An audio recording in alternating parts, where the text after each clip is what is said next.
వాళ్ళు తెలియపరుస్తూ ఉన్నాను.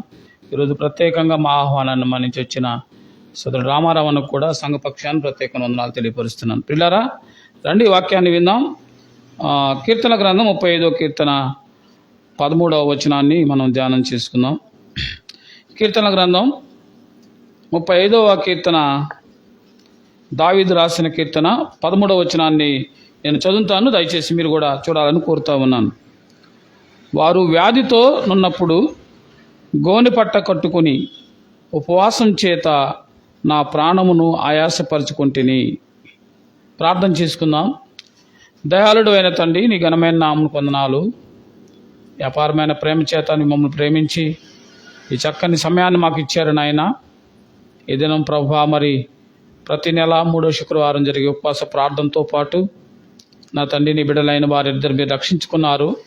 ఉపవాస కార్యక్రమం కూడా మా తండ్రి నాయన, మరి బాప్తీస కార్యక్రమం కూడా ఉండగా సహాయం చేయమని ప్రార్థన చేస్తున్నాను.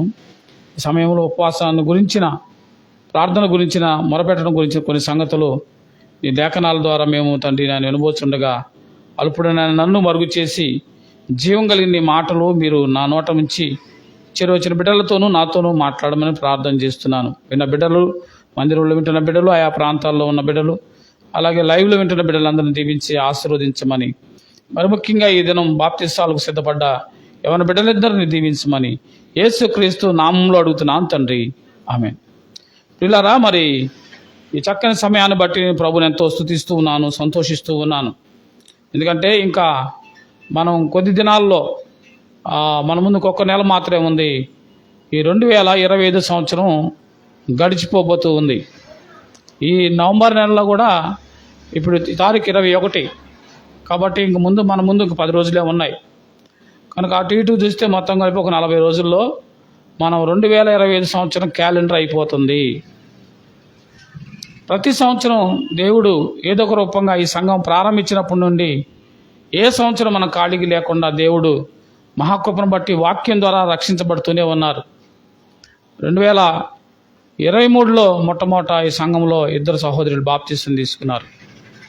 బాప్తీసాలప్పుడు ప్రభు బిడ్డలుగా మారుతున్నప్పుడు లోకం కూడా ఏం చేసిందంటే వారిని వీలంతా వాళ్ళు చేత కలిగినంత వరకు చివరి వరకు ప్రయత్నం చేసి లోక బిడ్డలుగా ఉండాలని ప్రయత్నం చేస్తారు.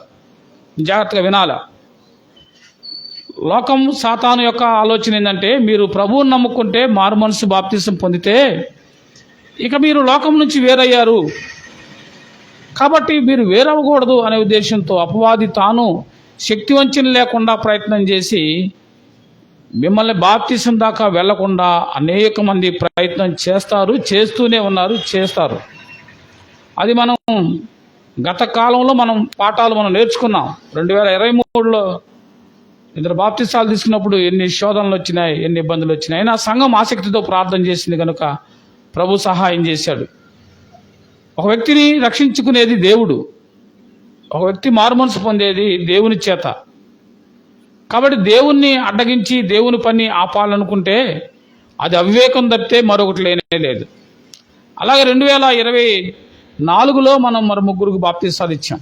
మన సంఘం నుంచి 3 రక్షించబడ్డారు. 2025 40 దినాల్లో ప్రభువా ఎవరనంటే అనుకోని రీతిగా 3 నెలల నుంచి వీరిద్దరు బాప్తీసాల గురించి అడుగుతూ ఉన్నారు. వారు యవ్వన బిడ్డలు కాబట్టి మరి వారి విషయంలో కొంత ఆలస్యం చేయడం జరిగింది. ఎందుకంటే వాళ్ళని ఎలా పడితే అలా మనం తీసుకెళ్ళి బాప్తీసం అనగానే వరకు ముంచుకొని రావడం కాదు. గత కాలంలో జరిగిన కొన్ని పనులు మనకి పాఠాలు నేర్పిస్తూ ఉన్నాయి. కాబట్టి వారికి చక్కగా వాక్యం నేర్పించాలనే ఉద్దేశంతో 3 నెలల నుంచి వారు ప్రతిరోజు దాదాపుగా వారంలో ఎక్కువ రోజులు సాయంత్రం వచ్చి దేవుని సేవకురాల దగ్గర వాక్యం నేర్చుకుంటూ ఉన్నారు, ప్రార్థన నేర్చుకుంటున్నారు, బలపడతా ఉన్నారు. ఎన్నో ప్రయత్నాలు, ఎంతో ప్రార్థన చేసి ఈ దినాన్ని ఏర్పాటు చేసాం తప్ప ఎలా పడితే అలా ఆషామాషిగా వాళ్ళు అడిగారు కాబట్టి ఇట్లా. అర్థమైందా నా మాట మీకు? కనుక ఆ సందర్భం కూడా ఈరోజు ఉంది. మధ్యాహ్నం మనం ప్రార్థన కూడిక అయిపోయిన తర్వాత సంఘం అంతా కలిసి మరి అందరు రావడానికి అందరు రావాలని కోరుకుంటూ ఉన్నాను. మనం వారిని సముద్రంకి మనం వెళ్ళి అక్కడ బాప్తీస కార్యక్రమాలు ఉన్నాయి. కాబట్టి ఈరోజు ఎంతో శుభదినం, సంతోషమైన దినం కనుక. ఎందుకంటే భూలోకంలో ఒక పాపి రక్షించబడితే పరలోకంలో మహా సంతోషం కలిగింది. ఎవరికి పరలోకంలో ఎవరుంటారు? దేవుడు ఉంటాడు, దేవదూతలు ఉంటారు, వాళ్ళందరూ సంతోషిస్తారు. భూమి మీదేమో దుఃఖపడతారు. అవునంటారు కాదంటారా? భూమి మీద ఎవరున్నారు? ఈ లోకం సాతాను యొక్క లోకం, అపవాది యొక్క లోకం. కాబట్టి అపవాదికి లయము, దేవునికి జయము. ఆ సందర్భాలు రెండు ఈరోజు కలిగి ఉండడం ఎంతో సంతోషం. అయితే దాని గురించి వర్తమానం చెప్పడానికి మన మధ్యలోకి జాన్ పీటర్ గారు మధ్యాహ్నం సెక్షన్లో బాప్తిసాలకు ముందు వారు మాట్లాడతారు. దానికి ముందుగా మన ఉపవాస ప్రార్థన సందర్భంలో కొద్ది నిమిషాలు ఈ వాక్యాన్ని మీ ముందు ఉంచడానికి ఇష్టపడుతూ ఉన్నాను. రండి, దావీదు కీర్తన 35వ కీర్తనలో వచనం 35 వచనం 13లో, వారు వ్యాధితో ఉన్నప్పుడు గోనె పట్ట కొట్టుకొని ఉపవాసం చేత ఉంటున్నారు. వ్యాధితో ఉన్న వాళ్ళు ఏం చేయాలా చెప్పండి? వ్యాధులు అనేక రకాలు ఉన్నాయి. శరీర రోగాలు, మరణ భయం రోగాలు కదా. లోకంలో చాలా రకాల మానవుడు భయం అనే గుప్పెట్లో ఉన్నాడు. భయాలు, రోగాలు, ఎన్నో రకాల సమస్యలు ఉన్నాయి. కాబట్టి వారు ఏం చేశారట? గోనె పట్ట కట్టుకొని ఉపవాసం ఉండి ప్రార్థన చేశారు.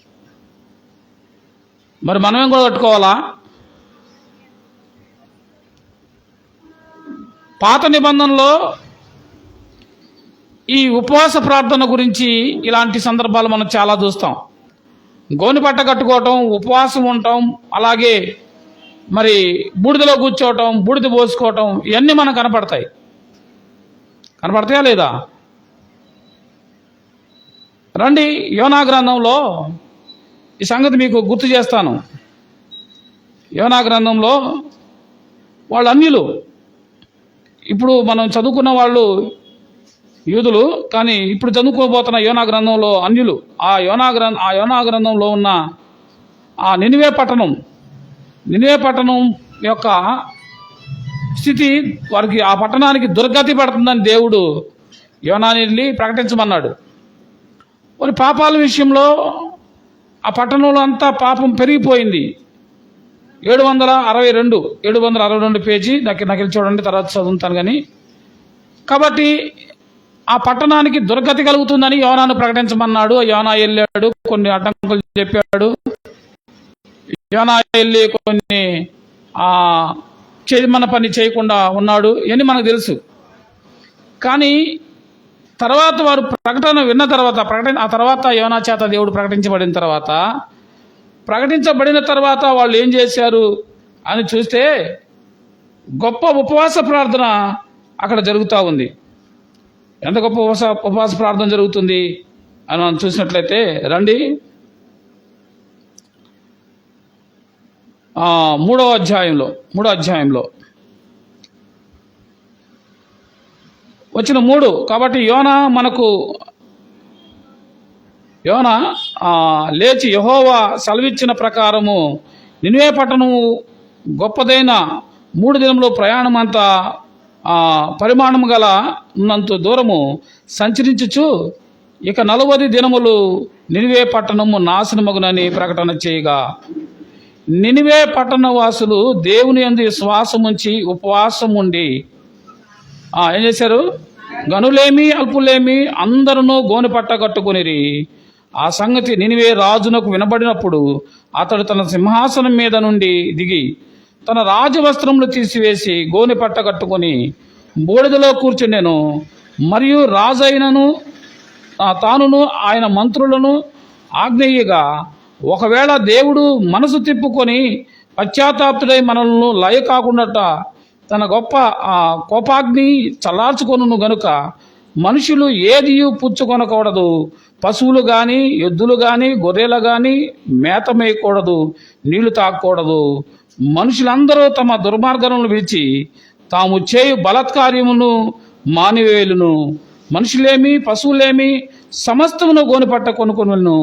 జనులు మనపూర్వకంగా దేవుని వేడుకొని అని దూతలు నినివే పట్టణంలో చాటించి ప్రకటన చేసేది.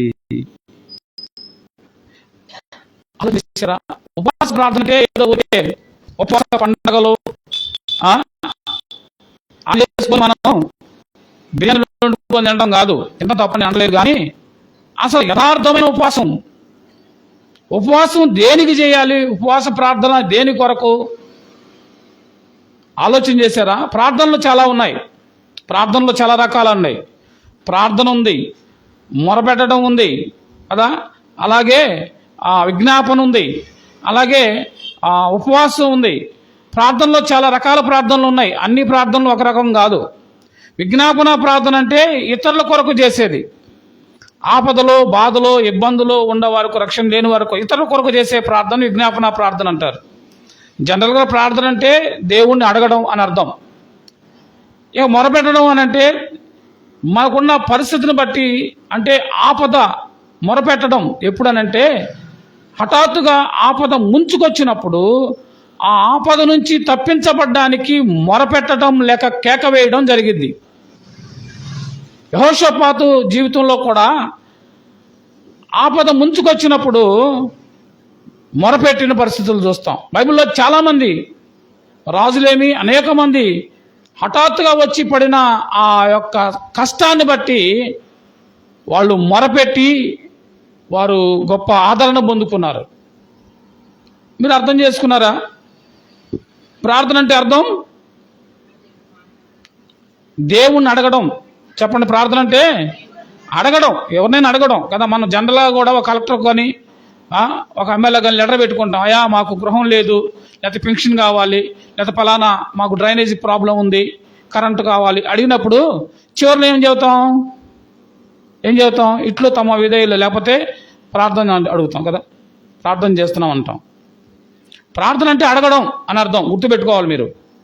మీకు తెలిసిందే, కొత్త విషయం కాదు. కానీ ప్రార్థన అంటే అడగడం.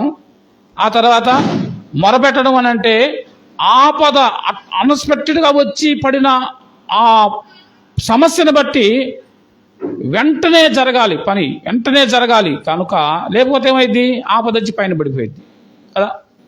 ఇప్పుడు మనం దారిని వెళ్తున్నామమ్మా, ఒక్కెమ్మట పడింది, పైన పడి రక్కపోతుంది, అది ఇక కరవబోతుంది. అప్పుడు అది ఇక నువ్వు లేట్ చేస్తే అది ఏం చేసిద్ది? నువ్వు తప్పించుకుంటూ పరిగెత్తుతూ నీ వల్ల కానప్పుడు నువ్వేం చేస్తావు? వెంటనే కేక పెడతావే, అదే మొర. అదే దేవునికి మొర పెడితే దేవుడు అప్పుడు సహాయం చేసినప్పుడు దానిని మొర పెట్టడం అంటారు. వెంటనే జరిగే సమస్య హఠాత్తుగా వచ్చిన సమస్యకు పరిష్కారం చేసేదే మొర. అర్థమైందా? హఠాత్తుగా వచ్చి పైన పడినప్పుడు, మనం ఊహించిన విధంగా వచ్చి పైన పడినప్పుడు, ఇక చేసే దారి లేనప్పుడు, వెంటనే సహాయం కావాల్సినప్పుడు చేయాలి, మొర పెట్టాలి. మొదటి ప్రార్థన, రెండు మొర. మూడోది ఏంది? ఏందమ్మా ఇప్పుడు చెప్పాను కదమ్మా, 4 రకాలు చెప్పాను మీకు నేను. మొదటి ప్రార్థన అంటే అడగడం, రెండోది మొర పెట్టడం, మూడోది ఉపవాస ప్రార్థన ఉందా లేదా చెప్పండి. విజ్ఞాపన, మూడోది క్షమించండి, విజ్ఞాపన ప్రార్థన. విజ్ఞాపన ప్రార్థన ఏంటంటే ఇతరుల కొరకు ప్రార్థన చేయడం, మన కోసం కాదు.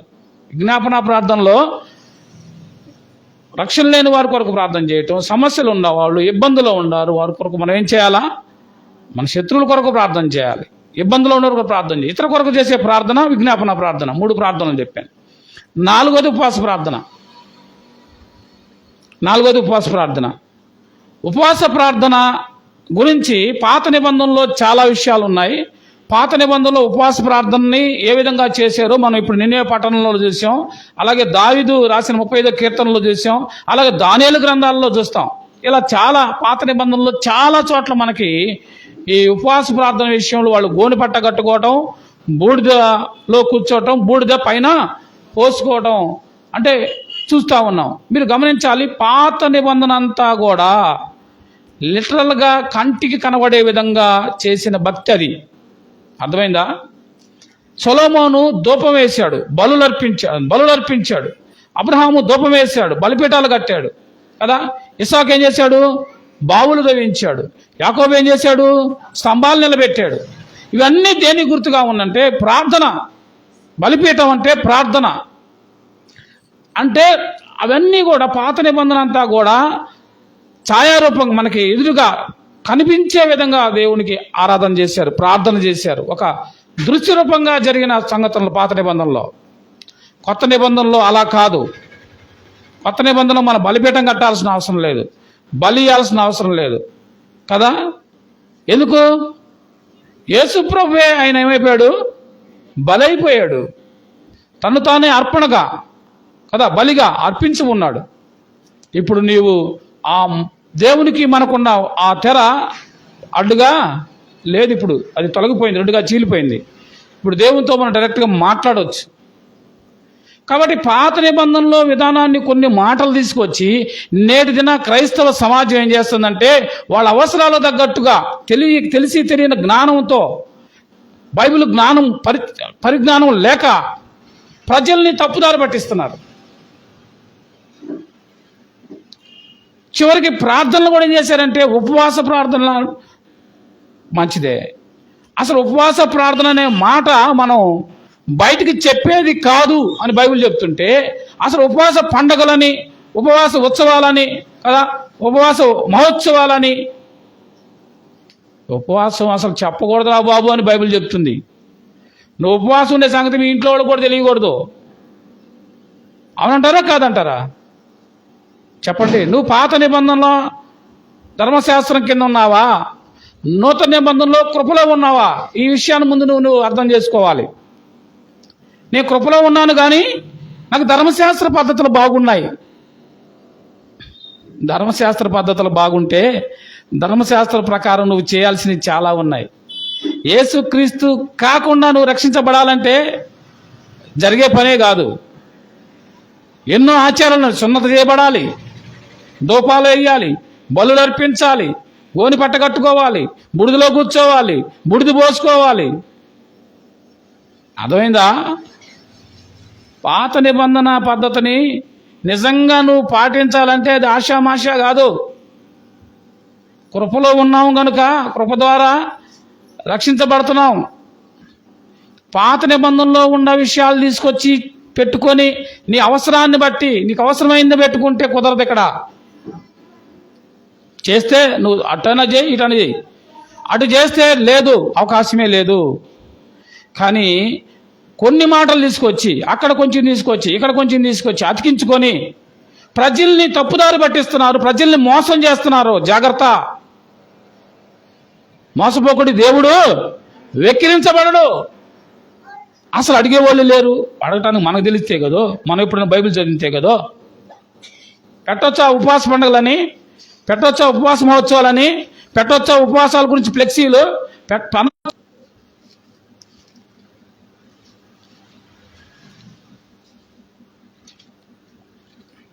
ఆరో అధ్యాయం అనుకుంటా ఉపవాసాన్ని గురించి.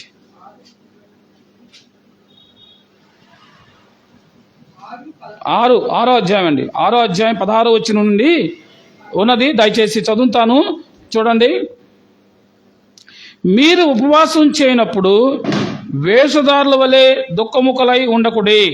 ఏం చేయకూడదు?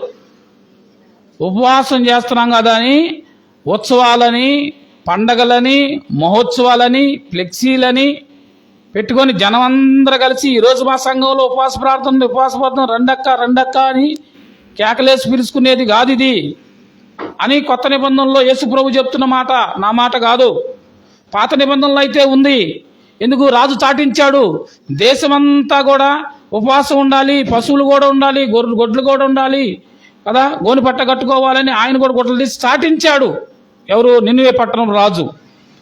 కానీ మన రాజు యేసు ప్రభు ఏం చెప్తున్నాడంటే అలా కాదు. ఏం చేయాలా? మీరు ఉపవాసం చేయనప్పుడు వేషధారుల వలె దుఃఖముఖలై ఉండొద్దు. ఏమో అన్నాడా లేదు యేసు ప్రభు? మరి ఏం చేయాలయ్యా యేసయ్యా? అడుగుదాం రండి కింద. తాము ఉపవాసం చేయుచున్నట్లు మనుషులకు కనబడవలని వారు తన ముఖములను వికారము చేసుకొందురు. ఏం చేస్తారట? వీళ్ళు ప్రజల దగ్గర మెప్పులు కోరుకున్నారు. అక్క ఉపవాసం ఉన్నావా? అక్క ఎన్ని రోజులు అక్క? ఇదిగో 7 వారాలు ఉంటున్నాను, 40 రోజులు ఉంటున్నాను, 10 రోజులు ఉంటున్నాను. అబ్బా ఎంత గొప్పదాను, నువ్వు ఉండగలుగుతున్నావా? తినకుండా ఉంటున్నావా? మాంసం కూడా తినట్లేదా? పూలు కూడా పెట్టుకోవట్లేదా? చెప్పులు కూడా వేసుకోవట్లేదా? పొద్దున్న లేచి సన్ని స్నానం చేస్తున్నావా? అబ్బా అక్క నువ్వు భలే ఉంటున్నావా అక్క? ఎన్ని రోజులు? 40 రోజులా? వాళ్ళు గ్రేట్ అక్క. నా కోసం కూడా ప్రార్థన చేయక్క, నా కోసం కూడా చెయ్యి, మా వాళ్ళ కోసం చెయ్యి. ఎంత అజ్ఞానం! క్రైస్తవ సమాజాన్ని అజ్ఞానంలో తీసుకెళ్తున్నారు. నేడు దినాన అనేక మంది సేవకులు అన్నవారు, బోధకులు, పాస్టర్లు తేటగా చెప్తుంది, బైబిల్ తేటగా చెప్తుంది. చదవగలిగిన చదవండి, అక్కడ ఉన్న మాటలు. యేసయ్య ఏం యేసయ్య మాట్లాడిన మాటలే అయ్యి. యేసయ్య స్వయాన ఈ లోకంలో 32 సంవత్సరాలు ఇక్కడ ఉన్నప్పుడు ఆయన చెప్పిన మాటలు, ఉపవాసాన్ని గురించి మీరు ఎలా చేయాలో ఆయన చెప్పాడు. మనం ఏం చేయాలా? పోయిన వారం విన్నాం కదా, మరి ఏం చెప్పింది? ఆయన చెప్పిన మాటలు, ఆయన చెప్పింది నేను చెప్పింది కాదయ్యా, ఆయన చెప్పింది చేయండి. స్వయాన యేసుక్రీస్తుని కన్నా మరి ఏంటంటే, నేను కాదు దేవత, నేను కాదు దేవుడు, నా ద్వారా రక్షణ రాదయ్యా, మీరు ఆయన చెప్పింది చేయండి అన్నారు. మనం ఏం చేయాలా? ఆయన చెప్పింది చేయాలా? లేకపోతే ఈ పాస్టర్లో ఉపవాస పండుగలు, ఉపవాస ఉత్సవాలు అని చెప్పేసి చాటించి ప్రజలందరినీ ఏమండి గుంపుగా చేర్చి ఉపవాసం పెట్టి ఆ ప్రాంతంలో ఉన్న వాళ్ళందరూ కలిసి గందరగోళంగా బిర్యానీలు వండుకొని తిని పండగలు చేస్తుంటే ఇది చెప్పిందా బైబిల్లో? ఉపవాసాన్ని చాటించింది పాత నిబంధన. అది కూడా చూస్తే ఒక అన్యుడు నినివే పట్టణం రాజు ప్రకటించాడు. కొత్త నిబంధనలో రాజు అయిన యేసుక్రీస్తు ప్రభు ప్రకటించొద్దు అన్నాడు. మీరు రహస్యంగా చేయండి, మీరు నాకు కనపడతారు, నాకు కనపడింది ఏమీ లేదు, నా కళ్ళ కనపడింది లోకంలో ఏమీ లేదు, నేను సమస్తాన్ని చూస్తున్నాను. కాబట్టి మీరు మనుషులు చూస్తారని చూడబాకండి. మనుషులు చూడాలని కోరుకుంటే నేను చూడను. మనుషులు మెప్పులు కోరుకుంటే నా దగ్గర నుంచి మీకు జవాబు రాదు. కాబట్టి నీకు జవాబు కావాలా, మెప్పులు కావాలా? మనుషులు చూడాలా, నేను చూడాలా? నువ్వేం కోరుకుంటున్నావు అన్నాడు యేసయ్య. అమ్మా, ఈ యొక్క మధ్యాహ్న సమయంలో నువ్వేం కోరుకున్నావు, నేనేం కోరుకుంటున్నామో? మనం యేసయ్యను కోరుకుంటే యేసయ్య మాటలే విన్నాం. పాత నిబంధన వద్దు మనకి. పాత నిబంధన అంటే కొట్టివేయబడలా, ప్రభు నెరవేర్చడానికి వచ్చారు. కానీ దానిలో కొన్ని విషయాల్ని మార్చాడు ప్రభు కదా. ఏం చేశాడు? ఆయన మాత్రమే నెరవేర్చాడు. భూమి మీద ధర్మశాస్త్రాన్ని నెరవేర్చగలిగిన, సంపూర్ణంగా నెరవేర్చే మానవుడు ఎవరూ లేరు. మరి మనం నెరవేర్చలేమని దేవుడు తేల్చి చెప్పినప్పుడు ఆయన ఏం చేశాడు? కృప ద్వారా మనం రక్షించుకున్నాడు. ధర్మశాస్త్రం ద్వారా ఎవరు రక్షించబడలేరు కాబట్టి కృప ద్వారా రక్షించుకున్నాడు.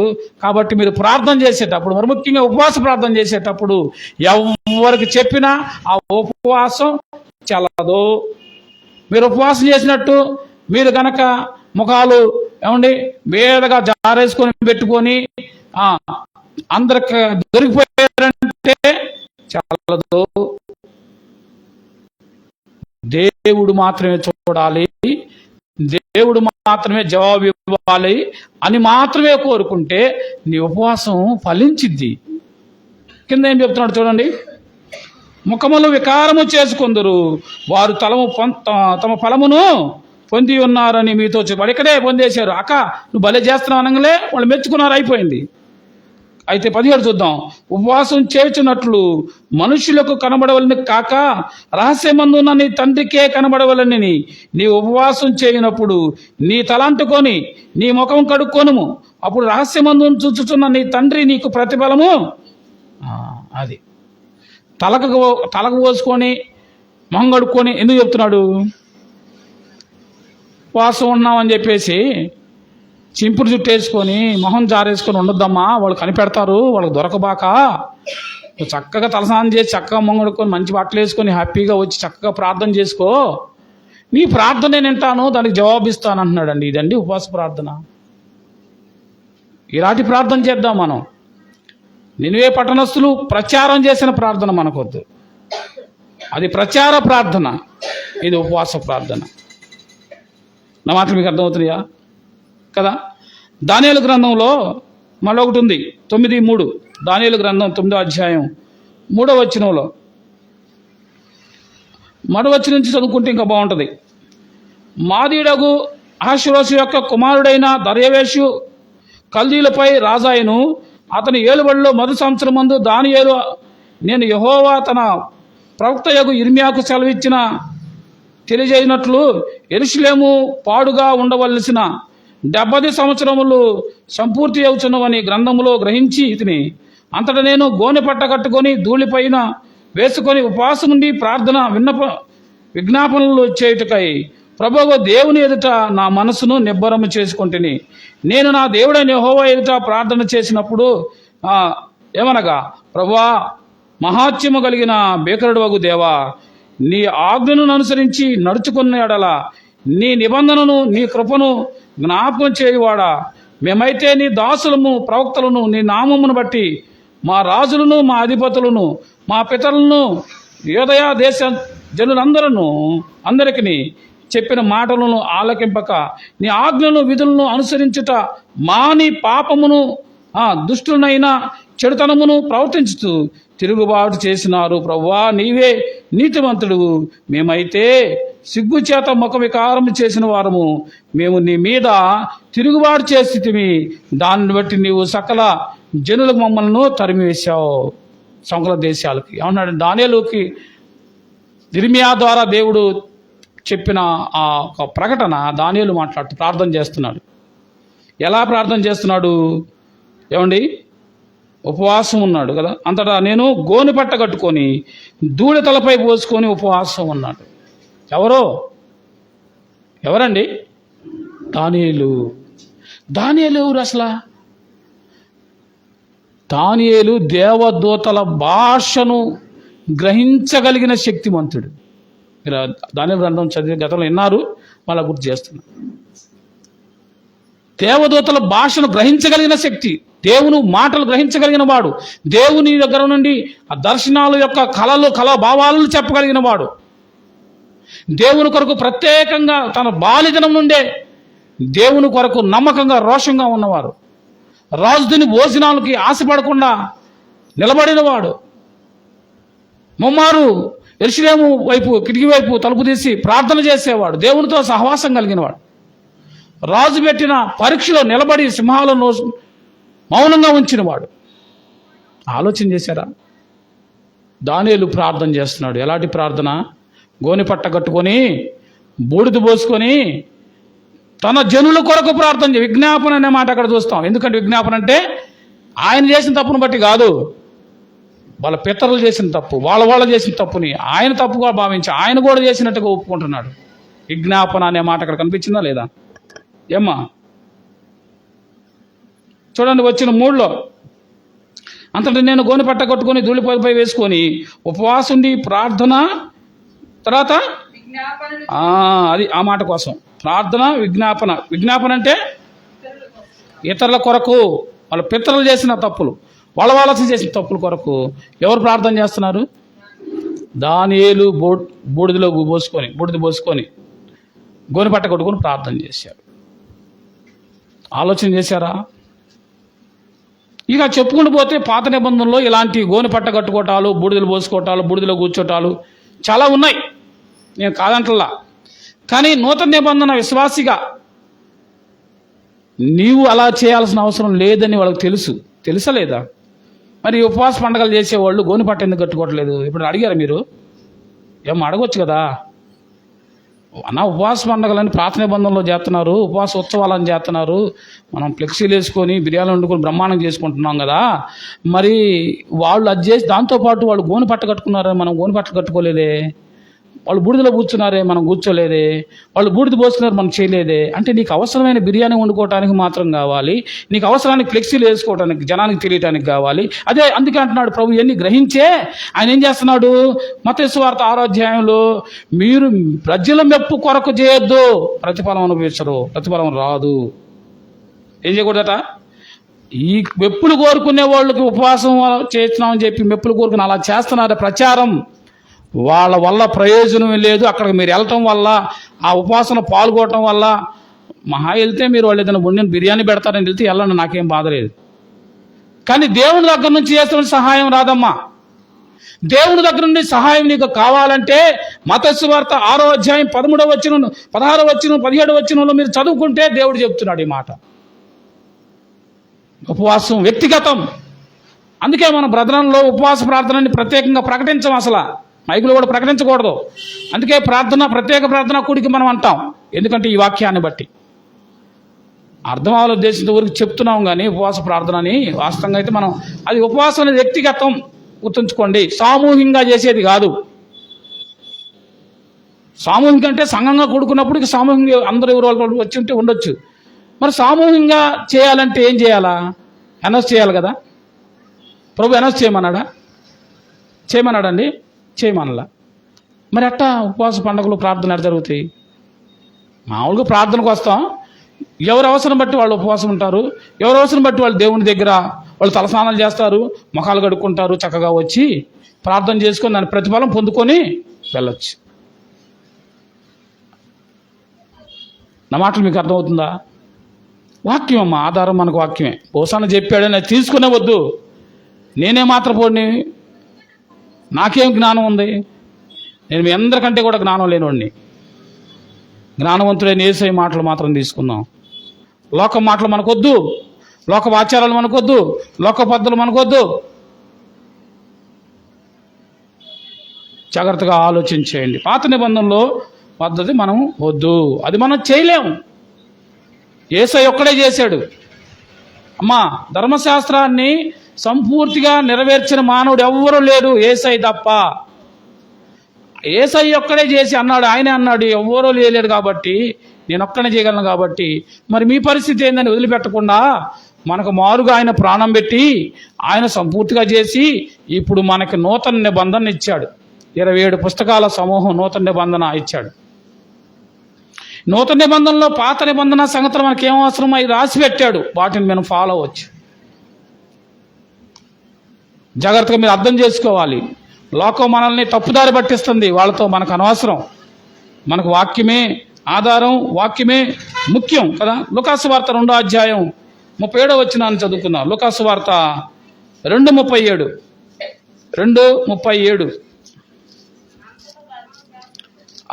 అంతటి ధర్మశాస్త్రం 2:37 వచనం.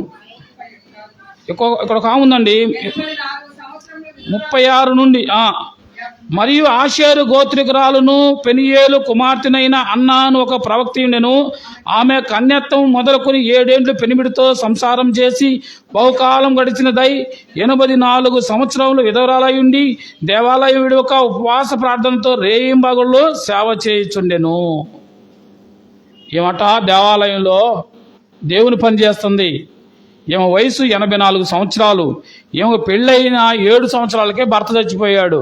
అంటే భర్త చచ్చిపోయిన తర్వాత ఇంకా 84లో నుంచి 7 పోతే 77 సంవత్సరాలు ఏం చేస్తుంది? దేవుని సేవ చేస్తూనే ఉంది. వంకలు పెట్టుకోవాలా, భర్త లేడుగా, సహాయం లేదుగా, ఇంకా నాకు ఎందుకు భక్తి అనల్లా. ఆలోచన చేశారా? దేవుని పని చేస్తుంది. ఎలా ఉంటుందట ఏమా? దేవాలయం విడువక ఉపవాసం ప్రార్థనలతో రేయింబగళ్ళు. మనం విజ్ఞాపన ప్రార్థనకు రమ్మంటే రాం కదా, సహోదరుల కొడికి రమ్మంటే రాం, బైబిల్ స్టడీకి రమ్మంటే రాం, ఆదివారం ఒక్కరోజు వచ్చి మొక్కుబడికి వెళ్తే కాదు. పనులు ఉంటాయి అందరికీ, ఎవరికి లేవు పనులు, ఎవరికి ఉండే పనులు వాళ్ళకు ఉంటాయి కాదంటల్లా. కానీ నీకు నిజమైన పని ఉంటే పర్వాలేదు. మిమ్మల్ని మనం ఒకరి కోసం కాదు, దేవుడు చూస్తున్నాడనే భయం మనకు ఉండాలి. మన సమయం, క్రైస్తవుడికి అన్నిటికంటే విలువైంది సమయం. సమయాన్ని వ్యర్థంగా చేయకూడదు. మిగతా వాళ్ళగా సెల్ ఫోన్ తీసుకొని గంటలు వేస్ట్ చేయకూడదు. మిగతా వాళ్ళగా కూర్చొని ముచ్చట్లు గంటలు వేస్ట్ చేయకూడదు. సమయం వ్యర్థం చేయదు అన్నాడు, సమయాన్ని పోనీయద్దు అన్నాడు దేవుడు. ఆయన ఎప్పుడు కూడా సమయాన్ని వ్యర్థంగా గడపలా. నీకు సమయం దొరికినప్పుడల్లా ఏం చేయాలా? మానక సంఘాన్ని విడవక, సంఘంతో కలిసి సంఘంలో నువ్వేం చేయాలా? ప్రభుని స్తుతించి ఆశీర్వదించబడు. ప్రభుని స్తుతిస్తే నీకు ఆశీర్వచనాలు ఉంటాయి కదా. అదే లూకాసు వార్త 5వ అధ్యాయం 33 వచ్చిన చూద్దాం. లూకాసు వార్త 5:33. త్వరగా. వారు ఆయన్ను చూచి యెహోవాను శిష్యులు తరచుగా ఉపవాస ప్రార్థనలు చేయుదురు, అలాగైతే పరిసయ్యులను శిష్యులు చేయుదురు కానీ నీ శిష్యులు తిని తాగుతున్నారే అని చెప్పి యేసు ప్రభుతో మాట్లాడుతున్నారండి. అయ్యా, యోహాను శిష్యులు బాప్తిసం ఉంటున్నారు, నీ శిష్యులేంది బాప్తిసం ఉండలేదు అని అన్నారు యేసు ప్రభు టైంలో ఆయన పక్కన ఉన్న శిష్యుల్ని.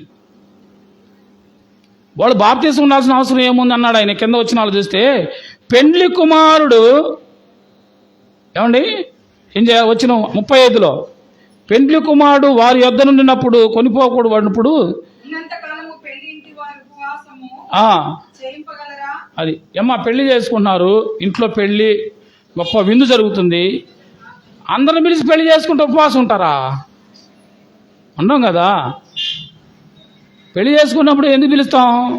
సంతోషంగా పిలిచి వాళ్ళకి ఆతిథ్యం ఇచ్చి, రండి అయ్యా మా బాబు వివాహం రండి, మీరు దీవించి వాళ్ళని చక్కగా విష్ చేసి వాళ్ళ కోసం ప్రార్థన చేసి చక్కగా వెళ్తూ భోజనం చేసి సంతోషంగా తృప్తిగా వెళ్ళండి అని పిలుస్తారు. ఉపవాసం ఉండడానికి కాదుగా పిలిచేది. ఇప్పుడు రాజే అనగా దేవాతి దేవుడు యేసుప్రభు వాళ్ళతో ఉన్నాడు, వాళ్ళు ఎందుకు ఉపవాసం ఉండేది? ఆయన అంటున్నాడు, నేను వాళ్ళతో ఉండగా వాళ్ళు ఉపవాసం చేయాల్సిన అవసరం లేదు, నేను వెళ్తా. కింద వచ్చి చదవండి. పెండ్లి కుమారుడు వాని యొద్ద నుండి కొనిపోబడే దినములు వచ్చును. అది అర్థమైందమ్మా? నా మాటలు మీకు అర్థమైనా? యేసు ప్రభు చెప్తున్న మాటలు ఇవి. కనుక ఉపవాసాన్ని గురించి మనకు స్పష్టత ఉంది. వ్యక్తిగతంగా చేసేది, ప్రచారం కొరకు చేసేది కాదు. ప్రచారం కొరకు చేస్తే వాళ్ళ ఫలం ఇక్కడే పొందుకుంటారు, దానివల్ల ప్రయోజనం లేదు. యేసు క్రీస్తు ద్వారా మాత్రమే మనకి ఏదైనా జరిగింది. ఎందుకంటే ఆయన మాటలు కదా. నూతన నిబంధనలో కృప మన గొప్పతనాన్ని బట్టో, మన పేరును బట్టో, మన మంచోళ్ళమనో ఆయన మనకి ఇవట్లా. నువ్వెంత ఘోర పాపివైనా సరే నా యొద్దకు వచ్చి వాళ్ళు నేను ఎంత మాత్రము త్రోసివేయను. నా దగ్గర వచ్చి నీ పాపాలు ఒప్పుకొని నువ్వు క్షమించబడి నా బిడ్డగా జీవిస్తే నేనేం చేస్తాను? నిన్ను చేర్చుకుంటాను. కృపాయుగంలో మనం ఉన్నాం కనుకనే మనం ఎంత లెక్క లేకుండా ఉన్నా, ఎలా పడితే అలా మాట్లాడినా, ఎలా పడితే అలా ప్రవర్తించినా కదా, సంఘమని లేకుండా, సేవకుడనుకు లేకుండా, సేవకులను లేకుండా, దేవుని పని చేస్తున్నామని లేకుండా, దేవుని పనిని అడ్డగిస్తూ, దేవుణ్ణి నామాన్ని ఇబ్బంది పెడుతూ కదా, ఎంతమంది సేవకుల మీద దాడులు చేస్తూ ఉంటే వాళ్ళు ఎందుకున్నారు? పాత నిబంధనలు అయితే ఏమైపోయేవాళ్ళు? మాడిపోయేవాడు కదా, మాడిపోయేవాడు దేవుని ఉగ్రతలో. కృపాయుగంలో ఉన్నావు కాబట్టి వాళ్ళు ఇంకా బ్రతికి బట్ట కడుతున్నారు, ఆ సంగతి వాళ్ళకి రీతిలో. కృపాయుగంలో ఉన్నావు కాబట్టి దేవుని పనిని ఆపుతున్నా, దేవుని ఇబ్బంది పెట్టినా, దేవుని సేవకుల్ని ఎలా పడితే మాట్లాడినా, దేవుని కొరకు సమస్తాన్ని వదిలిపెట్టి పనిచేసిన సేవకురాలని నోరుకొచ్చినట్టు మాట్లాడినా, ఎదురు మాట్లాడినా, వాళ్ళ మీద కొట్టినా కదా. బయట యూపీలోకి వెళ్తే బయట రాష్ట్రాల్లో సేవకుల మీద దాడులు చేస్తున్నారు, రాళ్ళతో కొడుతున్నారు, జైల్లో వేస్తున్నారు, బాధ పెడుతున్నారు. ఎక్కడ దాకేందుకు? మన దగ్గర మాత్రం అగౌరవం ఉందా? అగౌరవంగా మాట్లాడుతున్నారు. జాగ్రత్త. దేవుని పని జోలికి కానీ, దేవుని సేవకుల జోలికి కానీ వెళ్ళవాకండి. అనవసరంగా లేనిపోయిన సమస్య తెచ్చుకుంటారు. ఆలోచన చేశారా? ఆయన ఏం చేస్తున్నాడు? కృపలో ఉన్నాం కాబట్టి మనకి శిక్ష వెంటనే రావట్లేదు కానీ అని అనుకుంటున్నావేమో. ఒకరోజు లెక్క చెప్పాలి. మనం చేసే ప్రతి పనికి, మనం మాట్లాడే ప్రతి పనికి ఒకరోజు ఆయన క్రీస్తు న్యాయపీఠం దగ్గర నిలబడినప్పుడు ఆయన దగ్గర లెక్క చెప్పాలి. అప్పుడు సాక్షి ఎవరు ఉన్నారు? ఈ గోడలు సాక్ష్యాలు చెప్తాయి, ఈ రాళ్ళు సాక్ష్యాలు చెప్తాయి. జాగ్రత్త. నన్ను ఎవరు చూడలేదులే, నన్ను ఎవరు అంటలేదు అనుకోవడానికి వీలు లేదు. ప్రియవిశ్వాసి జాగ్రత్త. మన సాక్షి జీవితాన్ని, మన యొక్క భక్తి జీవితాన్ని మనం ఏం చేయాలా? కాపాడుకుంటూ వాక్యానుసారమైన ప్రార్థన చేద్దాం, వాక్యానుసారమైన ఉపవాసం చేసి ప్రతిఫలం పొందుకోండి. లేదన్నా మనకు పండుగలో చేసుకుందాం అనుకుంటారా? దానికి ఉపవాసం అడ్డం పెట్టుకోవద్దు. చక్కగా ఒక స్తుతికుడికి పెట్టుకుందాం, ఒక సేవకుడిని పిలుచుకుందాం, చక్కగా ప్రభుని స్తుతిద్దాం, పాడుకుందాం, చక్కగా వాక్యం విందాం, చక్కగా మంచి వంటకాలు వండుకొని తిని హ్యాపీగా సంతోషంగా వెళ్దాం. ప్రభు కూడా ఆశీర్వదిస్తాడు. ఉపవాస ప్రార్థన పెట్టినప్పుడు ఉపవాస ప్రార్థన కానీ చేద్దాం. దేవుని దగ్గర ఏదైతే ఆశిస్తున్నామో అది పొందుకుందాం. అర్థమైంది నా మాటలు మీకు? కనుక అలాంటి యోగ్యమైన భక్తి, యోగ్యమైన ప్రార్థన, యోగ్యమైన చేసి దేవుని దగ్గర నుంచి మేలులు పొందుకోవాలని దేవుడి మాటలు దీవించి ఆశీర్వదించునుగాక.